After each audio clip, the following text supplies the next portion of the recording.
Nabalot ng tensyon ang demolisyon sa sitio San Roque sa North Triangle, Quezon City. Nambatong ilang residente at ang pulisya naman gumamit ng tear gas. May ulat on the spot si Jay Sabales. Jay? Pia, naging tensyonado nga ang sitwasyon dito sa may sitio San Roque sa may Quezon City kanina dahil sa nakaambang demolisyon. Maaga pa lang may mga kahoy ng harang na balot ng barbed wire, mga bato at bote bukod pa sa pagsasagawa ng maagang noise barrage. Hinarangan ng mag-aalas 9 ng umaga pumasok ang mga pulis na naka-anti-riot attire. Nakipagtulakan pa ang ilang residente. Ngunit di natinag ang hanay ng PNP nang nasagasaan na ang harang na kahoy. Dito na nagsimula ang batuhan. Lumipad ang mga bato, bote, bomba ng maralita at pati na rin mga pillbox mula sa mga residente.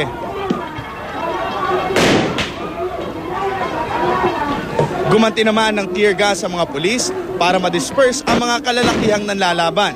Matapos nito ay mabilis na pumasok ang ilang miyembro ng SWAT na may dalang mahabang baril. Mabilis nagpulasan ang mga namamato. Matagumpay na nakapasok ang mga pulis sa bukana kaya nakapagsimula na rin silang mag-demolish. Pero yung gitna ng agham kung nasaan ang concentration ng mga residente, nagawa pa rin nilang barikadahan ito. Nakahanda pa rin sa gilid ang mga armas nila. Ang mga pulis naman napaligiran na sila. Nagsagawa naman ng isang press conference ang mga residente na miyembro ng kadamay. Marin nilang kinundena ang nangyayaring demolisyon na illegal daw. Una, dahil wala pa daw sumunod na notice of demolition matapos mapaso ang nauna nang ibinigay sa kanila noong Setyembre na 90-day notice. Pangalawa at mas importante raw, wala man lang daw representative mula sa gobyerno na kumakausap sa kanila na ayon raw sa batas ay kailangan kumausap muna sa mga madedemolish bago gawin ang actual na pagdedemolish. Sa ngayon ay patuloy na nagmamatigas sa mga residente. Sabi nila, sila raw ay hihiga sa kalsada para hindi matuloy ang demolisyon. Ay kasi po, alam nyo na yun kung anong hinahanda namin. Hindi na po siguro namin pwedeng i-broadcast. Kasi kailangan din namin, kung sila'y baril, kailangan din namin yung aming depensa. Sa ngayon ay patuloy pa ring mainit ang sitwasyon dito nga sa may Agham Road. Kung makikita nyo sa aking likuran, no, napapaligiran pa rin ang mga pulis yung gitna na o sentro ng headquarters ng mga residente.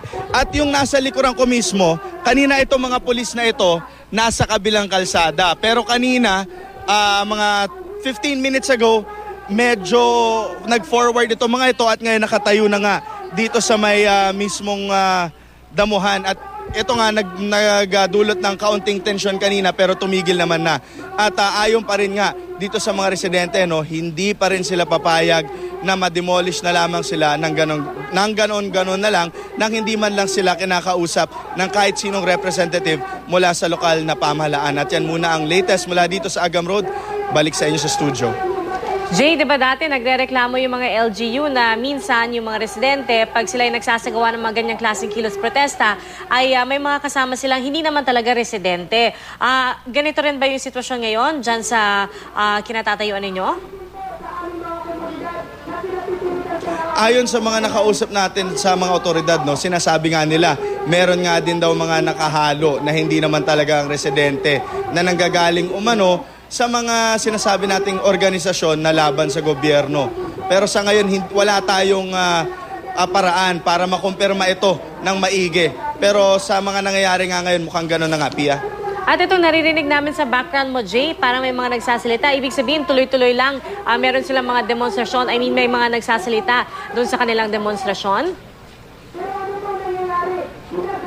Tama, Pia, no? Hinihikayat pa rin nila yung mga residente rito at pinapaalalahanan nila na bahay nila ito at dapat daw ipaglaban ito at makiisa sa kanilang pagkilos protesta laban dito sa demolisyon. Pia?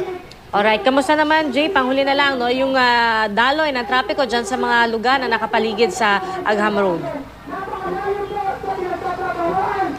Yung mismong kalsada sa harap na kung saan nagde-demonstrate itong mga residente, no, totally sarado na ito at hindi nakakadaan yung mga sasakyan. Pero doon sa may kabilang side ng kalsada, merong mga mapangilan-ngilan na nakakadaan na sasakyan.